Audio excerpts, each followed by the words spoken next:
I asked. The other men with Abdullah, Comanche, Shah, Ravi and Tall Tony, laughed a gasp, and it was a bitter thing. They took him between Flora Fountain and Shore Bazaar, Shah said, rubbing an angry tear away with the heel of his hand. He was on his way there, but never arrived. We found his bike in Baikula, parked on the side of the road. They took him somewhere, Tall Tony continued, tied him up, tortured him, tattooed the outline of a fucking scorpion on his chest, and stabbed him through it. Pretty safe to conclude it was them.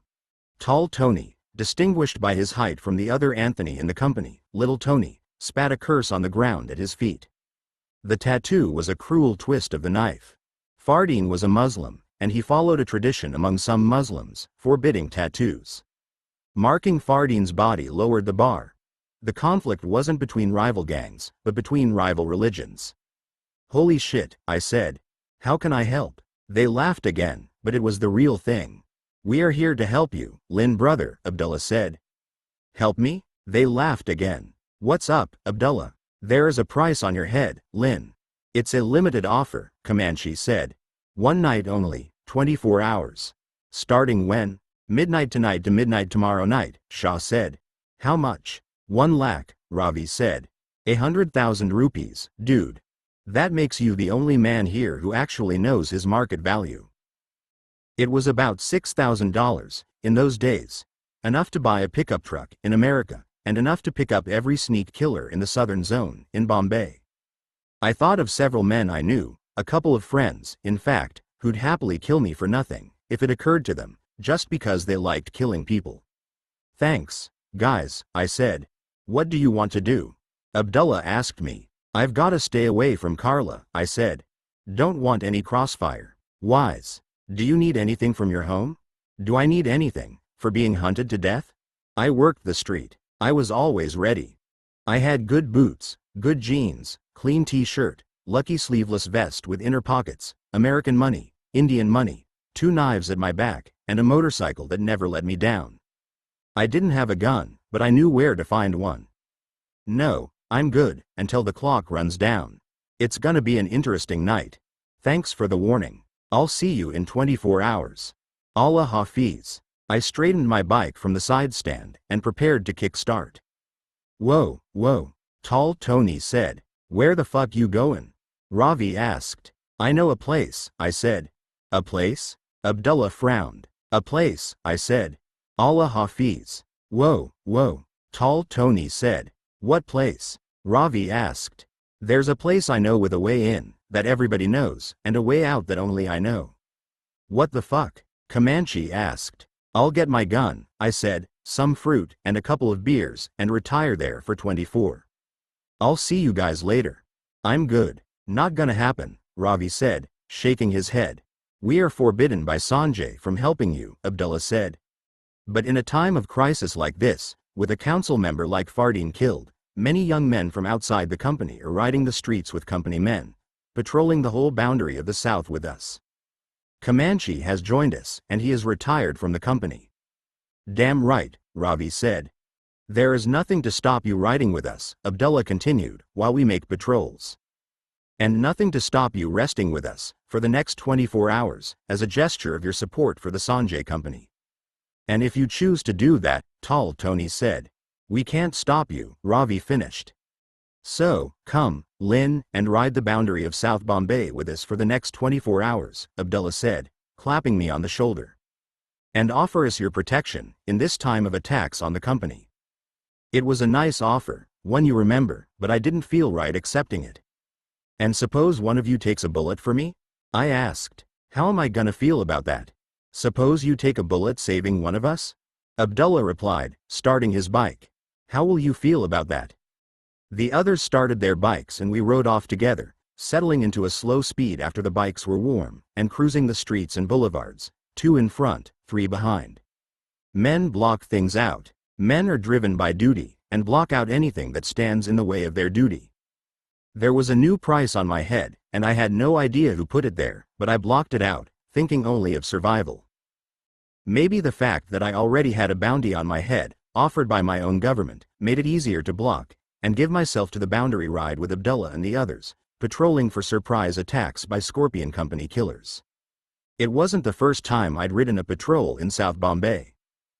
Other gangs had tried to take territory in the tourist-rich peninsula. We'd ridden patrols through the night in anticipation of attacks, which sometimes came. Attacks that would have been worse if we hadn't been able to respond with mobile patrols in less than 30 seconds, anywhere in the south. 2 teams of 4 men patrolled a 4-hour shift, which was the polite limit for the motorcycles. The Dragon's Mouth of the island city is roughly the same size as Manhattan. We cruised dozens of circuits in those hours. Fortunately, South Bombay is ravined with tiny walkways, wide enough for motorcycles. They provided a network of shortcuts that shaved minutes of traffic, and offered endlessly surprising entries and exits to major arterial routes. The times that we stopped patrolling and talked to people were as important as the time in the saddle. Every helpful whisper is a way to strike the enemy. Home ground advantage is the ace of spades in turf wars. Attention to detail is the ace of hearts. A supportive community that likes and trusts you at least as much as they like and trust the police is the royal flush. In fact, the cops joined in with the Sanjay Company after Fardeen's murder, allowing a limited amnesty for company men to carry weapons. The Scorpions, Didier's sources assured him, were trying to force their way into the South with a combination of violence and religious nationalism. They felt that the cops should support their control of South Bombay because they saw themselves as patriots and the Sanjay Company as traitors. The cops were under strict orders to react swiftly in matters of religious sentiment, which was a convenient excuse for lightning Dilip. He joined with Sanjay Company men, who paid him with more than patriotic fervor, and sent his jeep patrols to hunt down Scorpions for disturbing communal harmony. It was a tense business, during the truce, being immune from police aggression. Most of us preferred the aggression. You know where you stand, when everyone's playing by the same rules. When the cops are the good guys, it's time to think about another game. It was eerie, stopping at a traffic signal and having a police jeep draw up alongside, having the cops try to smile, and even make small talk, when you've been beaten in the back of the same jeep, by the same cops. At the end of our patrol, when no one had heard or seen anything unusual, we stopped near Haji Ali's tomb, where Tardeo met Pedder Road. Everything south of that point was Sanjay Company territory, from sea to sea.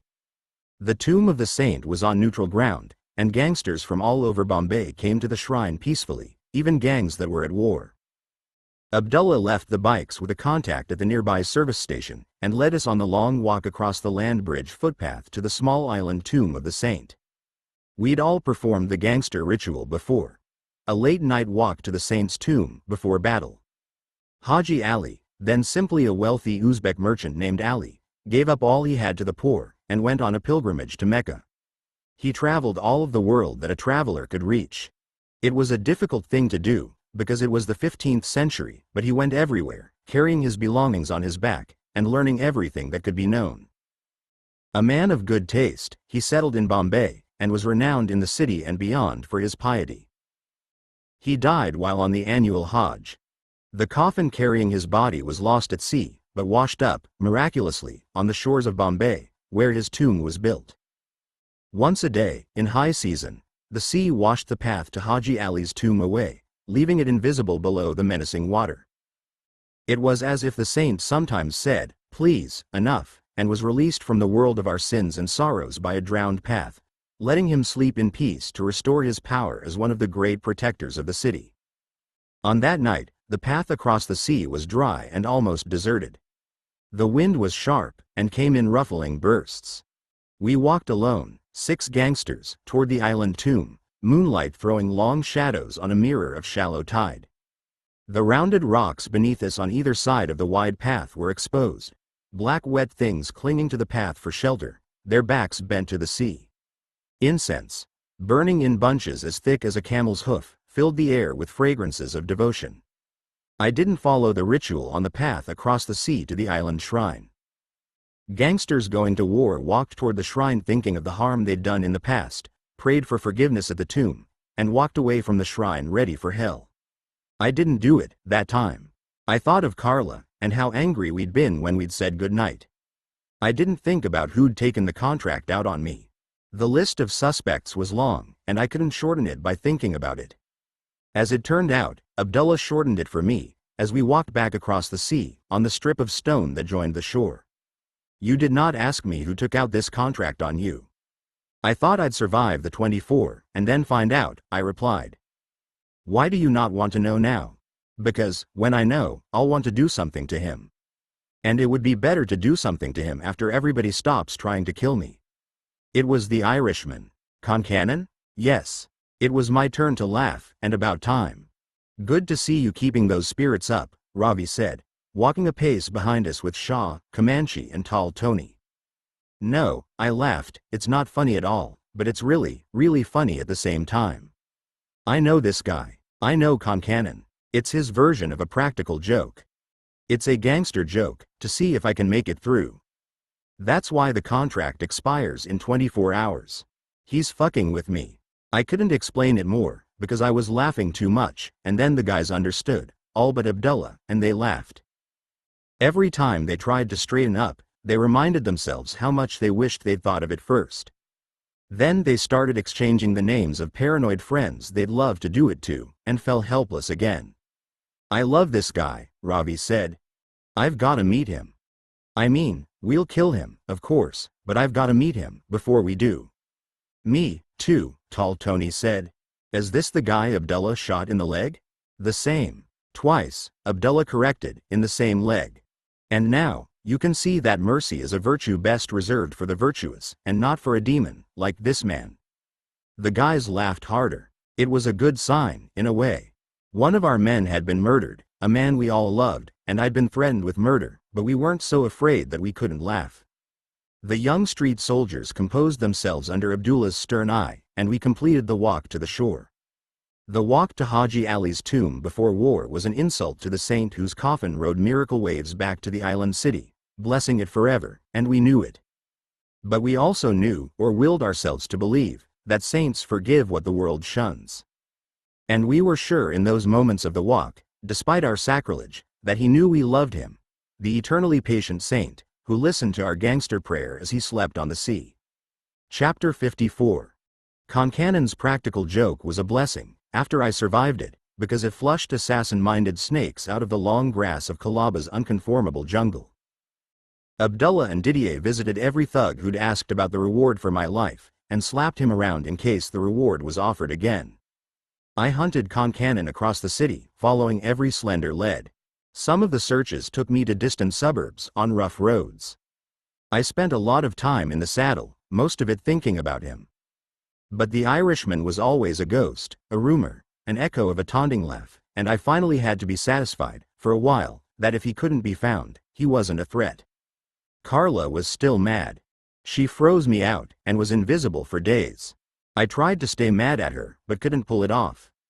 I thought it was wrong of her to withhold the letter, especially after the writer had paid to have me killed. I felt aggrieved, but I missed her too much. Those days we spent together, connected and happy, were most of the good I knew. You want to know a sure sign that you're with your soulmate? A Nigerian smuggler once told me. You just can't stay mad at her. Am I right? He was right, and he was wrong. Soulmates can stay mad, for a while, and Carla was still mad. But at least the glacial distance meant that I didn't have to talk about Concannon's joke. I knew she'd heard about it. I knew she'd find it funny, and find a dozen clever ways to tease me about it. Madame Jo was still at large. No one had seen or heard from her in weeks. The word acid was burning my mind, every time I thought of it. I didn't want to pester Carla, and I didn't care who she wanted to see. But I wanted to know that she was safe, until she decided to have breakfast with me again, so I kept a discreet watch over her, whenever time allowed. She spent a lot of her time with Kavita Singh at the newspaper office, and at Lisa's art gallery. I knew where she was at any time of the day or night, but I couldn't talk to her. It was driving me crazy, and I got a little short-tempered. My money changers were throwing bundles of money at me, instead of passing them to me. People started suggesting anger management remedies, after my third argument in as many days. They ranged from prostitutes, to drugs, to gang fighting, and ended with explosions. Blowing shit up is the surest way to get a woman out of your mind, a friend confided. I've blown up lots of stuff. People think it's terrorists, but it's just me, getting a woman out of my mind. I didn't want to explode things, but I was still tetchy and love confused, so I consulted a professional. You ever blow anything up for love? I asked my barber, Ahmed. Recently? Ahmed replied. Ahmed's House of Style barbershop was one of the last to resist modernization into a hairdressing salon. It had 3 red leather and chromium chairs. They were man chairs, endowed with hypnotic powers, and no guy the first knew could resist them for long. The mirrors you faced, when you sat in those chairs, were covered with mug shots of previous victims, none of them happy. They were customers who'd agreed to have their photograph posted in exchange for a free haircut. They were up there as a warning not to ask for or accept a free haircut at the House of Style. Ahmed had a dark sense of humor, which is something you don't search hard for in a barber, but Ahmed was a blood-in-the-bone Democrat, and we rated him for that. He tolerated every opinion, and absolute freedom of speech was guaranteed in his barbershop. It was the only place I knew, in the whole city, where Muslims could call Hindus fanatics and Hindus could call Muslims fanatics, and get all that stuff out of their systems without riots. It was addictive. It was a bigotry bazaar, and customers seized it by the biased lapels. It was as though everyone in Ahmed's House of Style was on truth serum. And all of it was forgiven and forgotten by everyone, as soon as a customer walked out into the street. Ahmed shaved me with a razor as sharp as a cycle killer's mustache. When you live on the wrong side of the legal tracks, the number of people you trust to shave you with a straight razor dwindles to not many. Ahmed was trustworthy, because he was so true to his craft that he couldn't possibly kill me with a straight razor. It was against the barber's code. If he wanted to kill me, he'd have to use one of his guns, like the gun he'd sold me a few months before, which was in Tito's vault. Safe in the laws of his guild, I opened my throat to his honor and relaxed in absolute trust, and got myself shaved.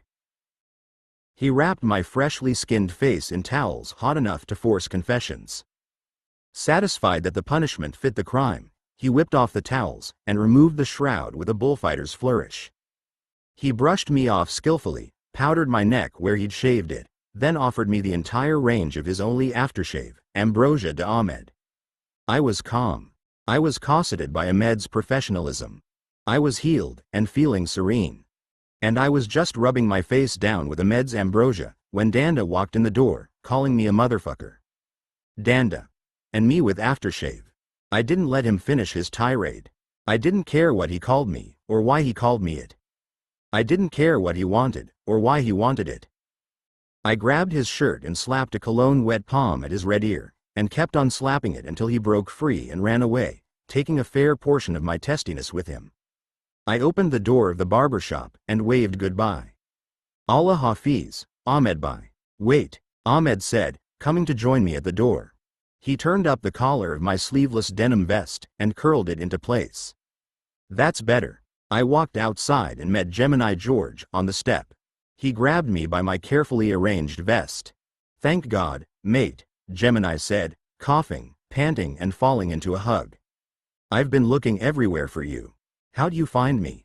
Gemini George knew it was a professional question. A pimp in First Pasta Lane. He's been following you around. They say you're acting testy.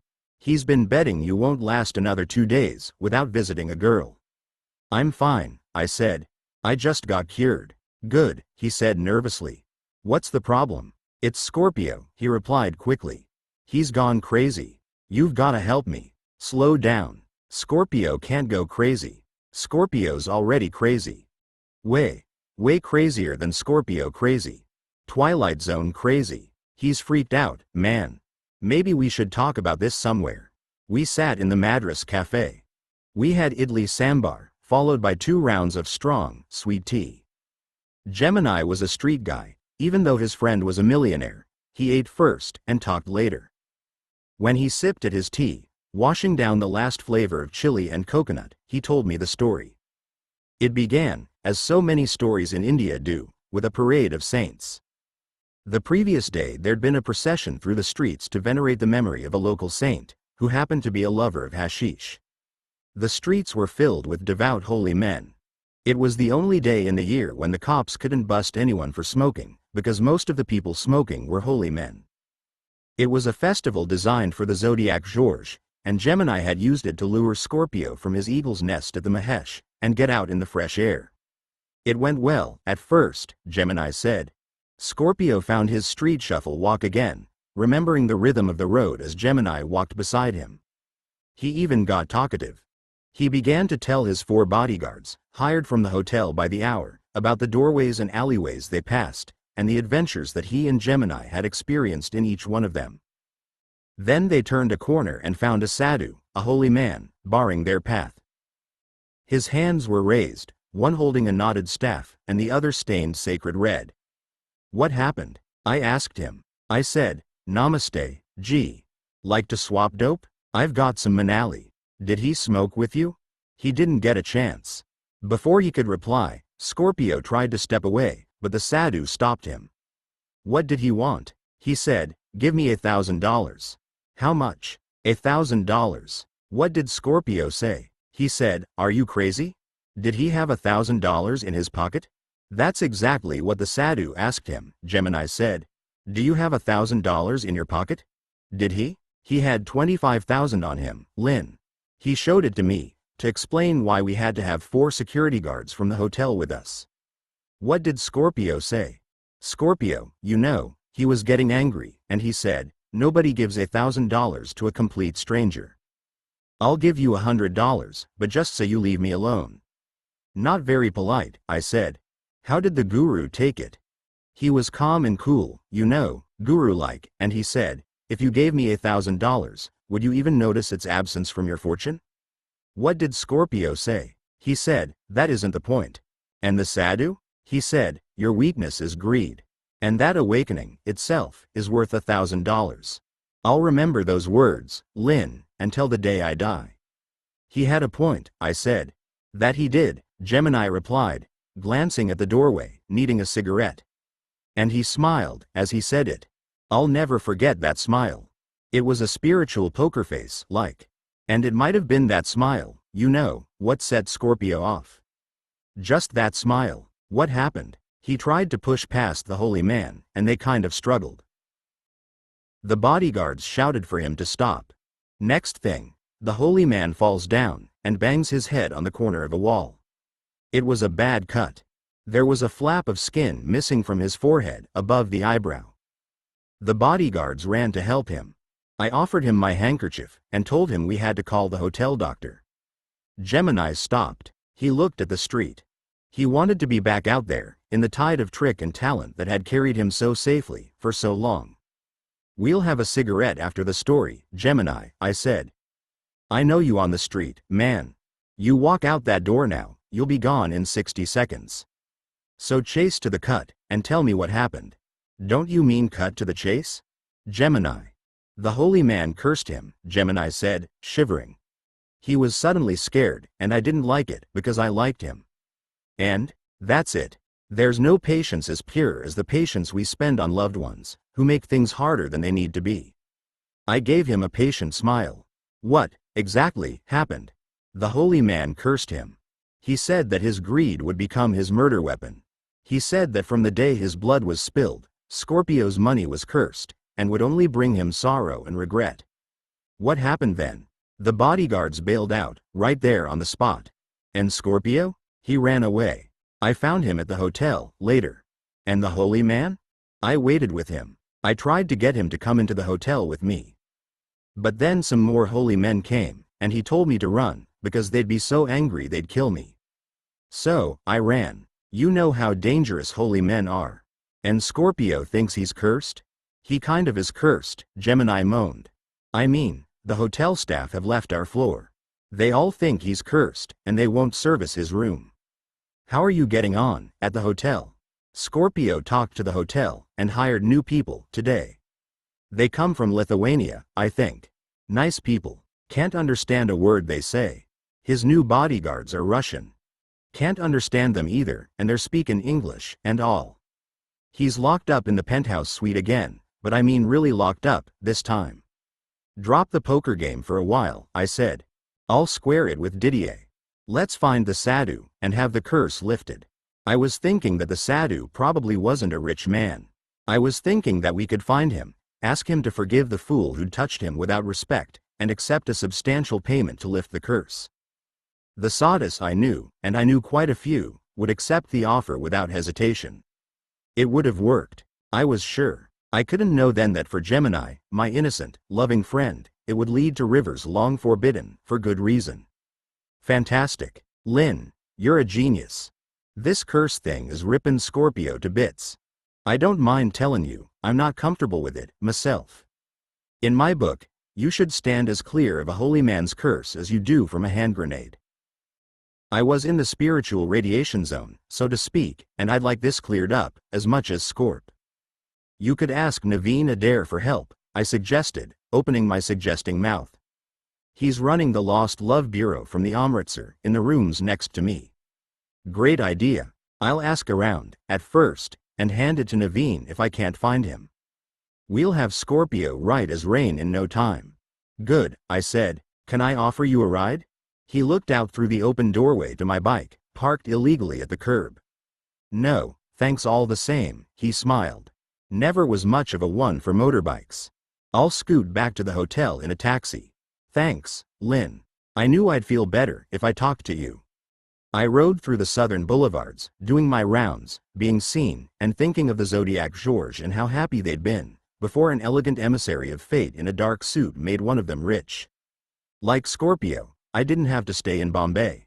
I knew some parts of Africa pretty well, from my passport smuggling missions. I had contacts in Lagos and Kinshasa. They always had room in their operations for a good passport forger. I had friends in Singapore. They'd invited me to be the white face for an Indo-Chinese currency ring.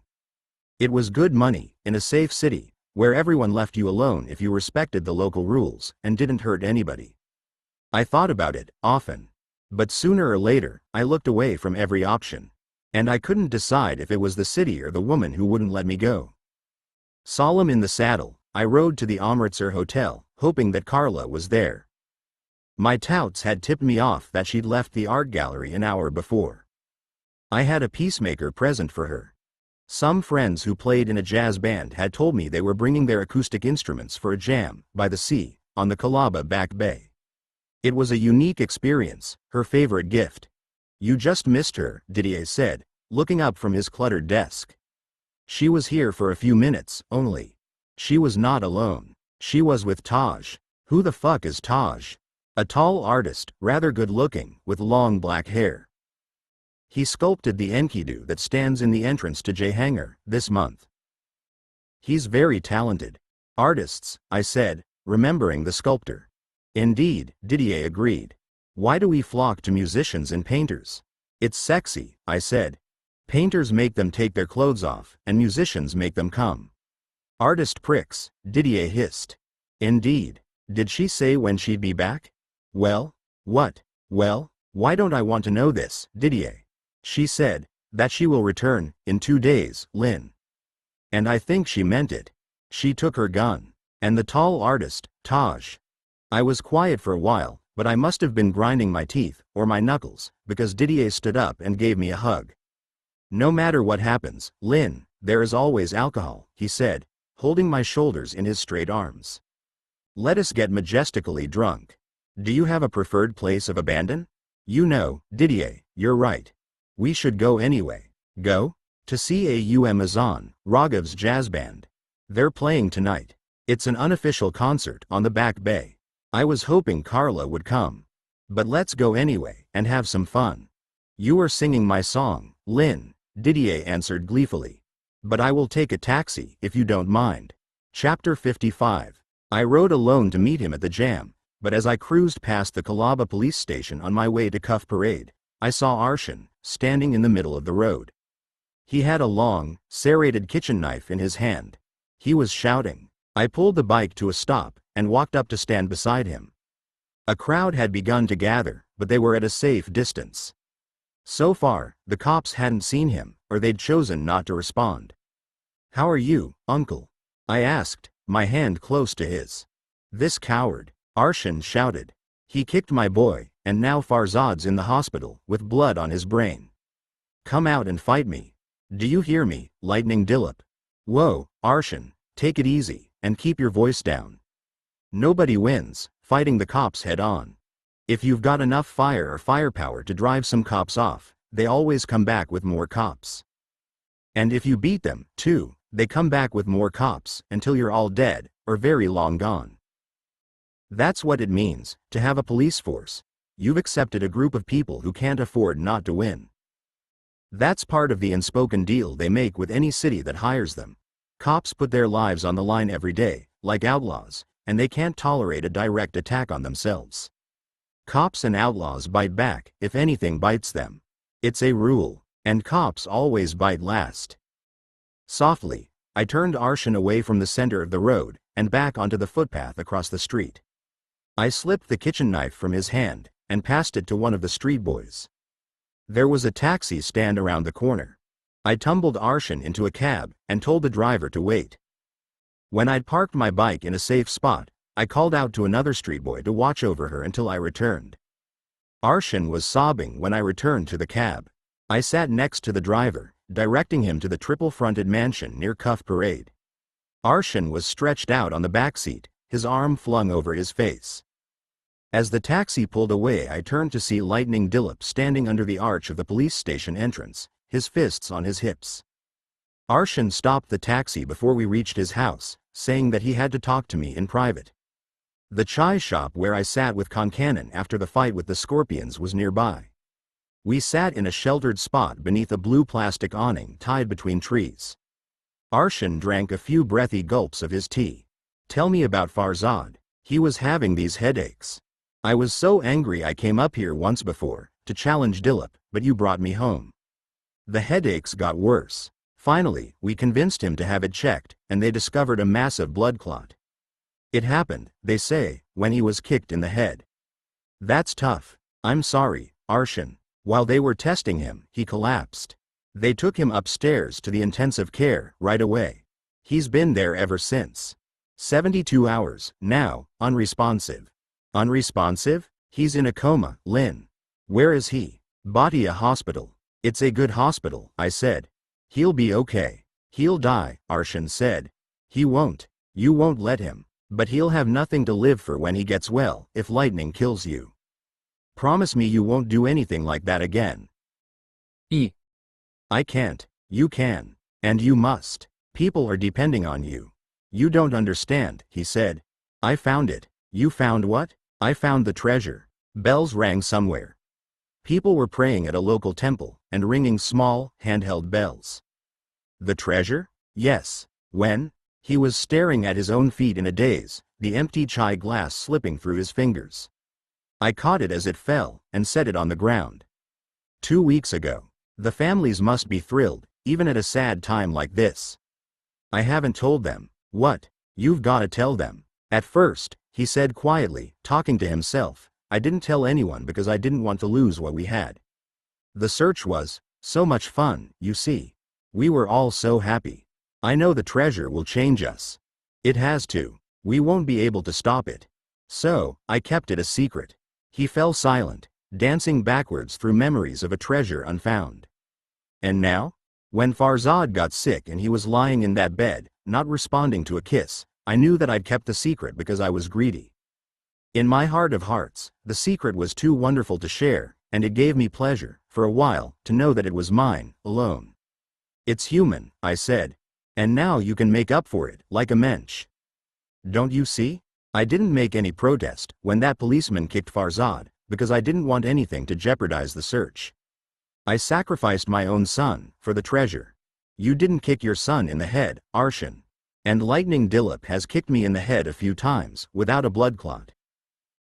It was bad luck and bad timing, and that's not your fault. I was so selfish. Well, now you can be generous, and you can afford to bring the best doctors and specialists from the whole world to Farzad's bed. You can make him well with the treasure, Arshan. Do you really think so? I don't know. I don't know anything. But I think you should try.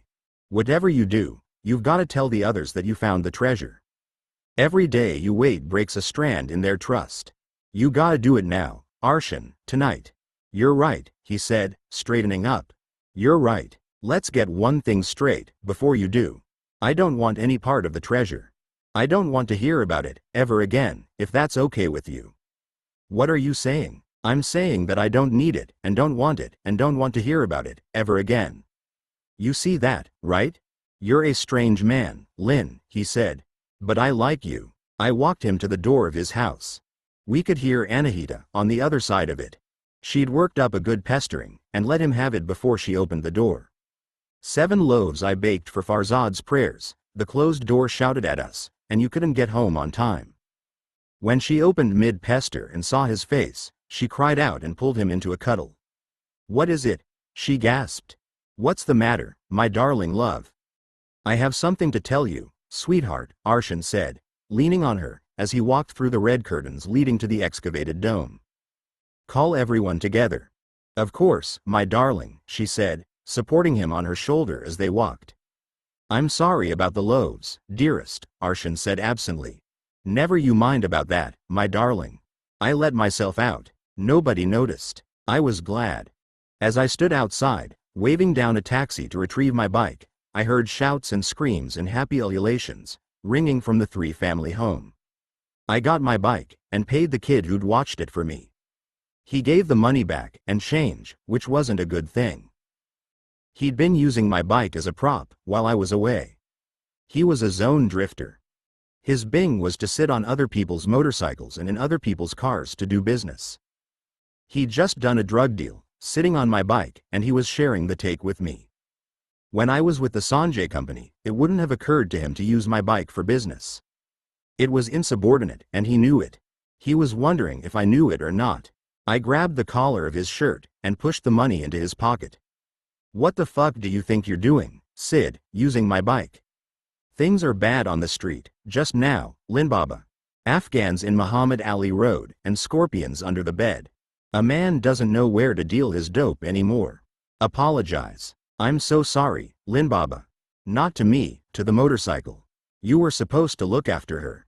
Apologize. He leaned in toward the bike, both hands pressed together while I held his shirt. He was a slippery one, and we both knew I'd have to ride him down rather than run him down, if he escaped. He put his pressed palms to his forehead. I'm so sorry, Motorcycle G, for my bad manners, he said fervently. I promise to respect you, in future. He reached out to stroke her, but I wouldn't let him. That's enough. Don't do it again. No, sir. And tell all the other zone drifters to stay away from her. Yes, sir. I rode to the jam on the back bay using a route that didn't pass Arshan's home. I didn't want to think about the treasure, or young Farzad, coma roaming at the hospital. I was blue. Blue enough to need jazz. I parked beside Naveen's bike, near the crowd of 50 or 60 university students sitting on the shore. Jazz was raising people to the same exalted high. I stood on the edge of the group, my hands in my jacket pockets. I was surfing the sounds with thoughts of Carla, knowing how much she would have loved it. Musician pricks, Naveen muttered, joining me. He was looking at Diva, who was sitting in adoration at the feet of a very talented, good-looking guitar player named Raghav. He was a nice kid, and a friend of mine, but Naveen had a point. Indeed. Diva was unrecognizable to anyone but her friends, the rich Diva girls, who were with Didier, sitting apart from the main group on the lawns of the back bay. She wore no makeup. The bindi on her forehead was a glass diamond, her earrings were brass, and her bracelets were plastic. Her clothes and sandals came from a slum shop, reflecting the latest fashion for slum girls. It suited her, as it did all the girls in the slum. But the presence of the Diva girls, from the richer life, worried me. The girls came along? I asked. I couldn't keep them away, Naveen sighed. Diva says they're sworn to secrecy. I had to let her do this. She's been a prisoner in the slum for nearly 2 weeks, Lin. She needs this. I guess you're right. And the students might not recognize her. She's got the slum girl thing down pretty good. You should hear her swear, Naveen said. I wandered into a session the other day. The girls were teaching her what to say when a guy hits on you. It was very instructive. You want to hear some of it? I lived there, I said. I know it starts with Lauda Lasoon, and ends with Saleh Luca. Please, God, don't let Diva unload what she's learned on me. Amen. Have the Diva girls been in the slum? He laughed, and I frowned, because I was asking about the security of Johnny Cigar and his family, and it wasn't funny to me. That's funny? Yeah, he laughed again. Why? Because if divas ever visit the slum, I've got this running bet with Didier. Once again, young detective, IYU. Why? He sighed, letting out some embarrassment. Didier was trying to get the girls to the slum and have a ghost story night. They were really up for it, but more scared of the slum than the ghosts. I said to Didier, the day they go to the slum, I'll race Benicia around the loop. It was a significant boast. Naveen had been practicing a few stunts and tricks with Kalaba biker boys, and he was becoming a good rider, but racing Benicia was another matter. She was a Spanish girl who'd lived in Bombay for a couple of years. She bought Rajasthani jewelry and sold it to buyers from Barcelona. She was a single girl who kept to herself and was a significant mystery because of it. But everyone knew that when she rode her vintage 350cc bike around Bombay, nobody beat Benicia.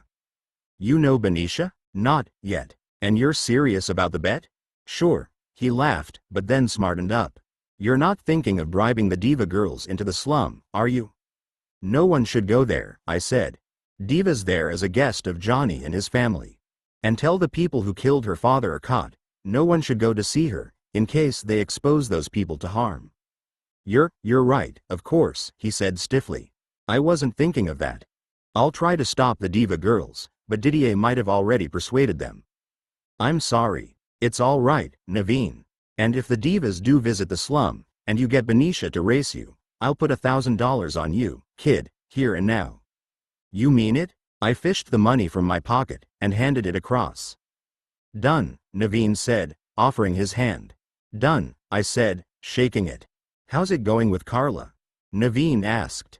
Okay, I said, maybe convincingly. How's it going with Diva? I'm going nuts, he replied, very convincingly. Does she know? Does she know I'm going nuts? He asked, professional concern darkening his face. That you love her, I said, looking for the reaction. The kid was good. He locked love in the cage of a clenched jaw, betraying nothing, and looked at the slum girl Diva, clapping her hands in time to the music. Some of the students wandered from group to group, laughing and talking. Others sat in whispered intimacy.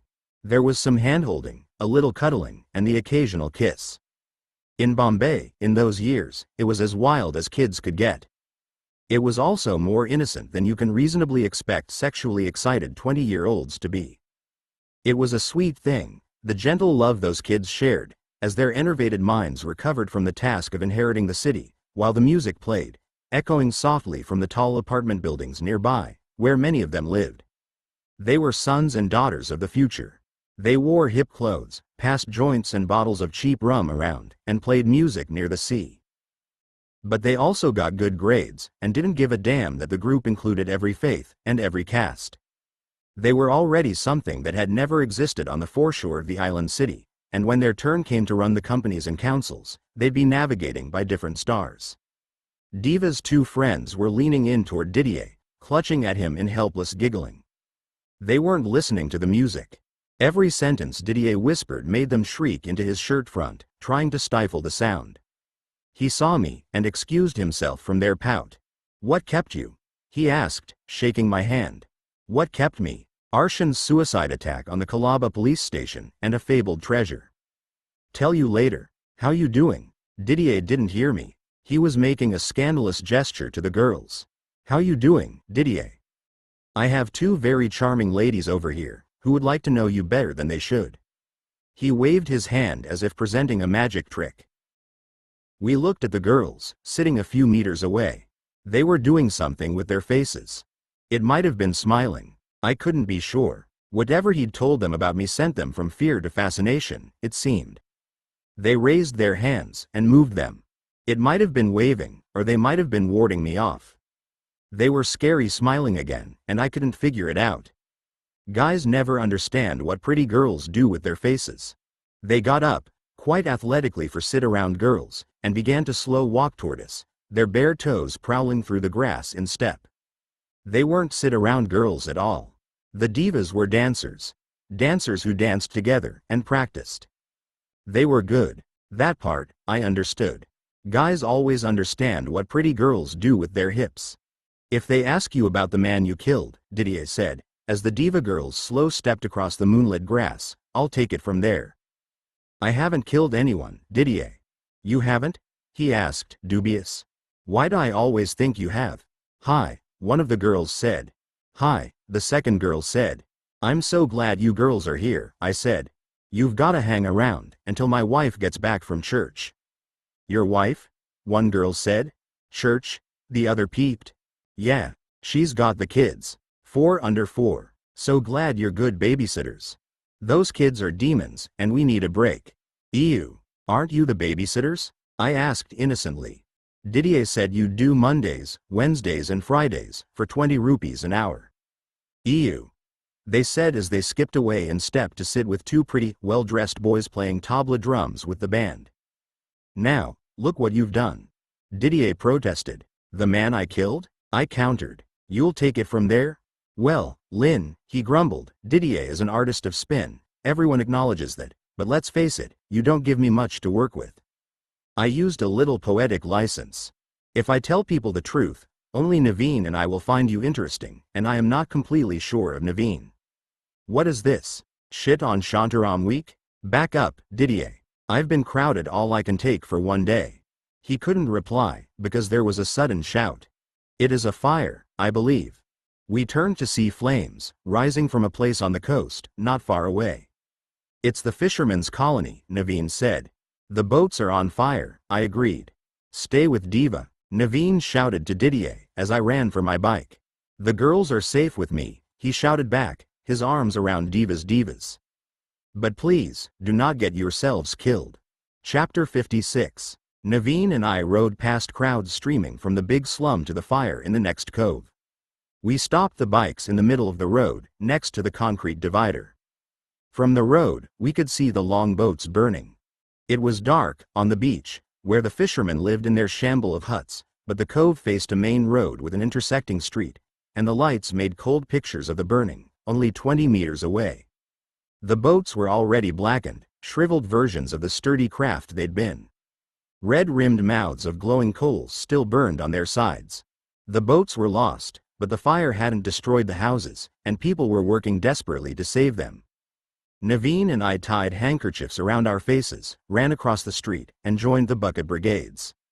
I filled a space between 2 women, taking a bucket from one, and passing it to the other. They were fast, and it wasn't easy to keep up with them. We could hear women and children screaming from the beach, cut off by the fire. They'd saved themselves and the children in shallow waves. Firemen ran through the flames and smoke to help them. Firemen ran into the burning huts to save children. Firemen caught fire, their sleeves and trousers bursting into quick flames from oil and kerosene spills among the crammed huts. One rescuer emerged from the swirling smoke close to me with a child in his arms. His own hair was burning, but he ignored it. He passed beside me, but I couldn't break the bucket chain, and couldn't help him. The smell of burnt skin went into my mind while I was passing buckets of water and stayed there, like a dead horse found in a prairie of memory. Is there a limit to the number of horrible things you can see and experience in any one life? Of course, there is. The limit is one, and none. The buckets stopped. Everyone was kneeling, or looking at the sky. It was raining. I hadn't noticed. I was still smelling the burnt skin, and for some reason, I was remembering the severed head, on the side of the road, in Sri Lanka. I was still in yesterday's prairie. It poured. The fires sizzled. Firemen broke down the most dangerous structures and contained the fire. People danced. If I'd been in a better mood, or if Carla had been there, I'd have danced with them. I walked back along the beach and looked up, beyond the burnt boats, to the wall of trees at the far end of the beach. Gray figures began to walk out of the smoke and the shadows.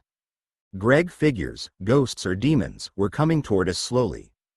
The insides of the boats were saturated with 100 years of fish oil, and the smoke all around us was blue-black as they burned and smoldered. The men who stumbled through that black fog and rain toward us were stained with it, because they'd lit the fires. They were gray with ash and smoke and dust from the trees where they'd been hiding. Rainwater striped their faces, making them gray tigers, moving slowly through a jungle of smoke. It took me a few seconds to realize that they were scorpions. Hanuman, as identifiable as a flagpole, and walking with a limp, was the last man out of the shadows. Time really does slow down, sometimes, when love and fear combine with history, even if it's only the history of a little place like the Fisherman's Cove in Calaba. Heartbeats become hammers, and you can see everything at once. You're somewhere else, already, somewhere dead, already. And you're never sharper, never more aware of every swirl of smoke. I saw the scorpions coming toward us. I saw the people, still dancing behind me. I saw kids, dogs, and elderly people sitting on the sand. I saw firemen, standing amid the huts, steam coming off their burnt uniforms. The scorpions were still about 60 meters away. They were carrying knives and hatchets. They'd started the fire as Act 1, and were coming to close the play. I pulled my knives from their scabbards and started jogging toward them. I didn't know what I was doing. The most important thing, it seemed to me at that moment, was to give the people behind me time to react and run. I was shouting. I was screaming, I guess. By the third or fourth step I stopped thinking, and something happened to the sound. I couldn't hear anything. Wishes, wings without birds, passed through me like spears of light. I had a knife in each hand and I was running through a tunnel, numbed of noise. I couldn't even hear my own breathing. It seemed to take forever, but I knew that when I was close, it would be too fast. There was somebody jogging with me. It was Naveen, but he wasn't running with me, he was grabbing at my vest, he was pulling me to the ground. I hit the sand so hard that the world returned, and all the shouting and screaming and sirens came on at once. Naveen was half on top of me, where we fell. He was pointing at something. I looked along his extended arm and saw cops, a lot of cops, running hard, and firing at will. Scorpions fell, or surrendered. Lightning Dilip was already kicking one of them. Naveen and I were still lying on the ground. He was smiling and crying and laughing, all at the same time. He had his hand on my shoulder, the grip fierce. He loved me after that night, that Indian Irishman, and he never let me doubt it. Sometimes, the bravest thing we ever do is the thing we never get to do. And sometimes the spark that ignites a brother's love, in men not born brothers, is nothing more than a pure intention. We rode circles around the area of the cove until Abdullah, Ahmed and Tall Tony arrived. I gave Abdullah what I knew, and then we headed back to the jazz jam on the back bay. The band had left, and there were only a few kids still there. They told us that Didier, a favorite with the smokers, had left the message that he'd gone back to visit someone named Johnny Cigar. Diva sat up quickly when we made our way through the slum to her hut. "What are you doing, you idiot?" she demanded. "I'm fine," I said. "Not you," she snapped. "The other idiot. What do you think you're doing, fighting bloody fires? Are you out of your tiny mind?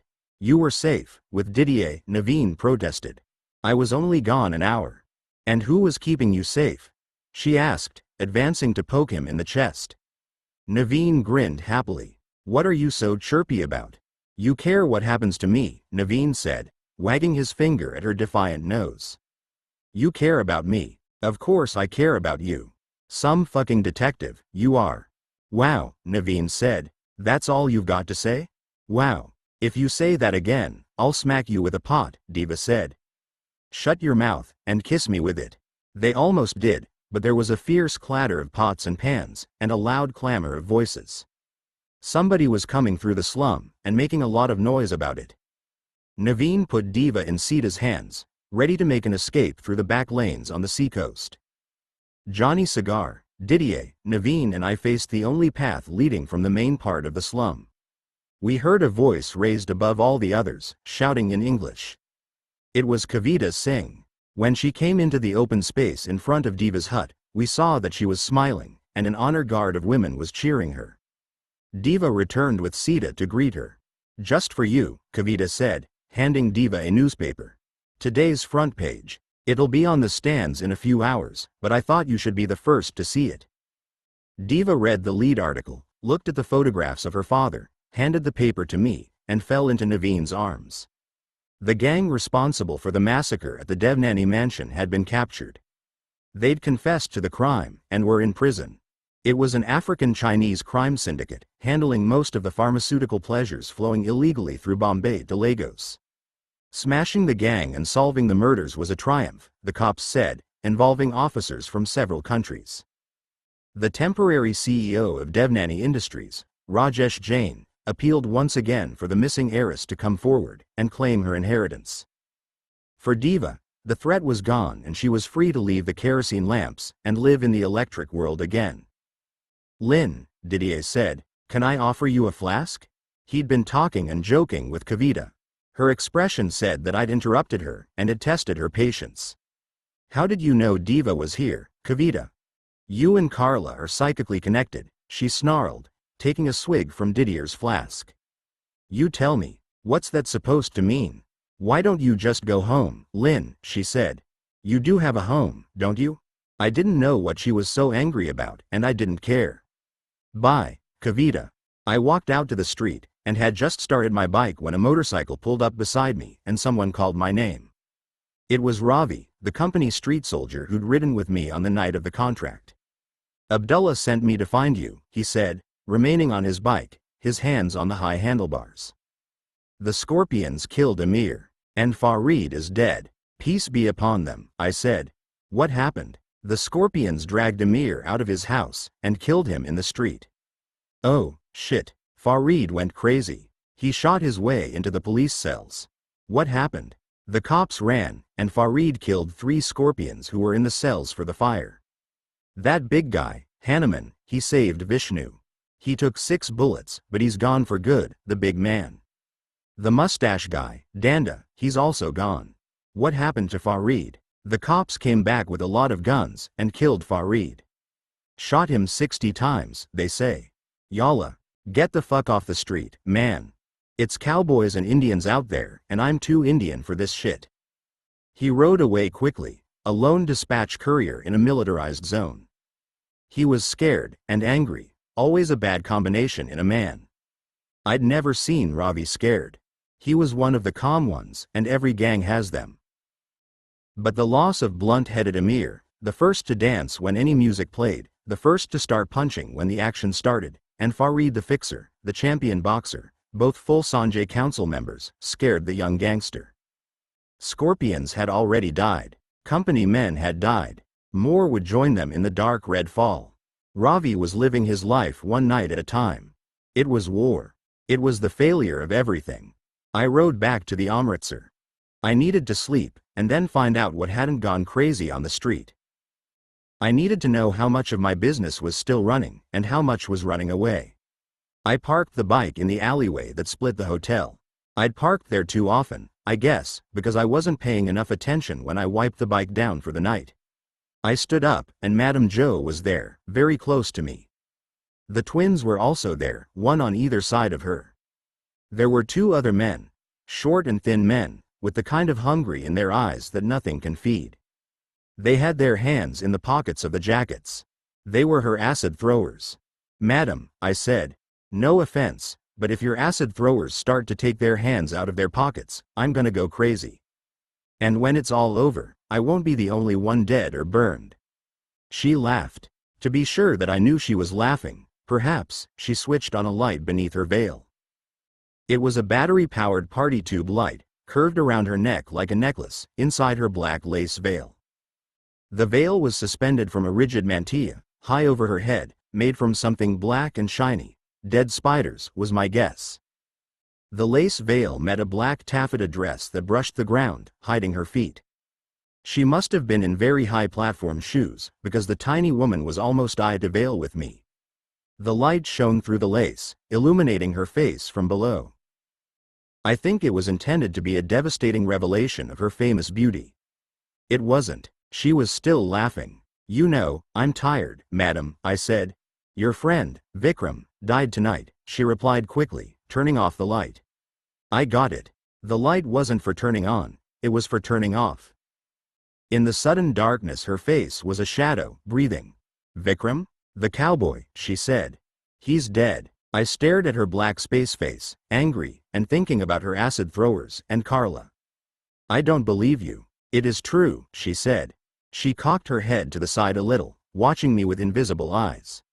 I was watching the acid throwers. I'd seen their victims. I knew some of them.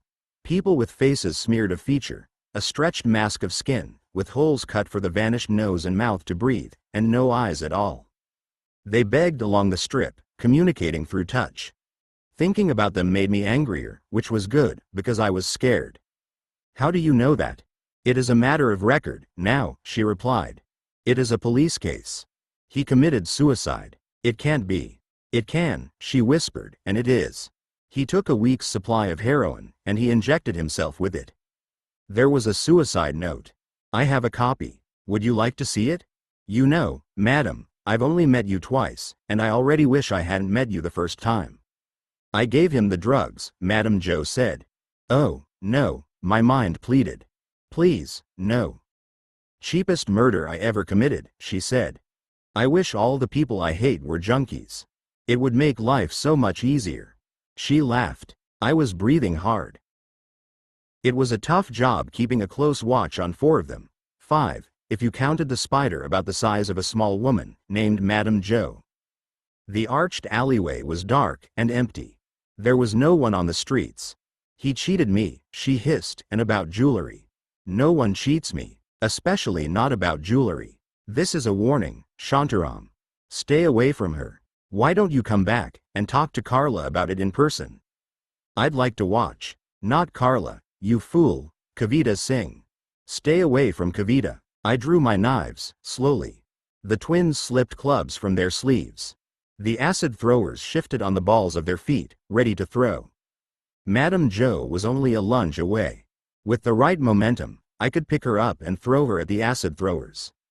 It was a plan. It was a plan that was a heartbeat away from happening. Let's do this, I said. Let's get this over with. Not tonight, Shantaram, she said, stepping away. But I'm sure that's not the first time you've heard those words. She backed off slowly, tottering on her platforms, her dress dragging across the ground, a taffeta shadow scaring rats back into their hollows. The acid throwers scampered away. The twins backed off in step with Madame Joe, scowling at me. She'd threatened Carla, and her attention had shifted to Kavita. She was gone a long time before I stopped wanting to follow them and finish it. But enough dead. Enough dead, for one night. I went back to my rooms, drank something, smoked the last tiny piece of Lisa's heavenly dope, danced to music for a while, and then opened my journal to write. Farid and Amir, gone. Hanuman and Danda, gone. Boats and huts on the beach burned. And Vikram, gone. Vikram, the love train rider, Vikram, gone. Change is the blood of time. The world was changing, out of time, and moving beneath me like a whale, soaring for air. The chess pieces were moving themselves. Nothing was the same, and I knew that nothing would be better for a while. The newly dead are ancestors, too. We respect the chain of life and love when we celebrate the life, not mourn the death. We all know that, and we all say it when loved ones leave. But even though we know that death is the truth, and we sing stories to ourselves, the pain of loss is something we can't deny, except by wounding tenderness. It's a good thing, the crying. It isn't rational, and it can't be. It's a purity beyond reason. It's the essence of what we are, and the mirror of what we'll become. Love. I cried for Vikram. I knew that he wasn't murdered, but released. A sole prisoner, on the run forever. But still I filled the empty well with dancing and tears. And I ranted, and I raved, and I wrote strange things that should be true in my journal. My hand ran back and forth across the pages like an animal in a cage. When my eyes blurred, and the black words I'd written seemed like the black lace of Madame Joe's veil, I slept in a web of bad dreams. Caught, and waiting for death to creep toward me. Part 10.